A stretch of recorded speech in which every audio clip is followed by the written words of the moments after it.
तुम्हारी माँ इस उम्र में तलाक ले रही है। खुला का केस फाइल किया है। सेबा है क्या घर पे?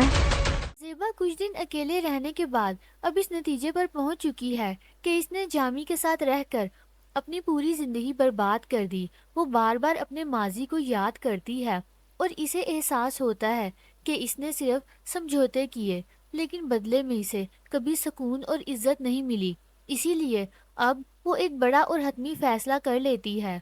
वो दोबारा कभी भी जामी के पास वापस नहीं जाएगी। ज़ेबा तय कर लेती है कि अब इस रिश्ते को हमेशा के लिए ख़त्म करना ही इसके हक में बेहतर है। वो अदालत का दरवाज़ा खटखटाती है और जामी को तलाक का नोटिस भिजवा देती है। ये कदम उठाते वक्त वो जानती है कि ये आसान नहीं होगा, लेकिन अब वो मज़ीद जुल्म और बेकदरी बर्दाश्त करने को तैयार नहीं। दूसरी तरफ जब जामी को तलाक का नोटिस मिलता है तो इसके पांव तले ज़मीन निकल जाती है। इसे पहली बार एहसास होता है कि मामला संजीदा हो चुका है। वो अब तक यही समझ रहा था कि ज़ेबा नाराज हो गई है और चंद दिनों बाद खुद ही वापस घर आ जाएगी।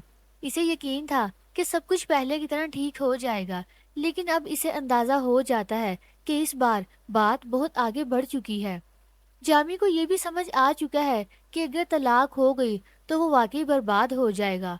वो अपने बेटे को अपने पास बिठाकर समझाने की कोशिश करता है कि वो अपनी माँ से बात करे और इसे तलाक लेने से रोके। जामी को उम्मीद होती है कि शायद औलाद के कहने पर ज़ेबा अपना फैसला बदल दे, लेकिन यहाँ इसे एक और सख्त हकीकत का सामना करना पड़ता है। इसकी औलाद भी इसके रवैये से तंग आ चुकी है। बच्चे भी अब इसके साथ रहना नहीं चाहते और ना ही इसकी हमायत को तैयार हैं। जामी पहली बार खुद को तन्हा महसूस करता है, जहाँ ना बीवी साथ दे रही है और ना ही औलाद। अब देखना ये है कि क्या जामी अपनी गलतियों का एहसास करके खुद को बदल पाएगा या फिर ज़ेबा अपने फैसले पर कायम रहते हुए इस रिश्ते को हमेशा के लिए ख़त्म कर देगी।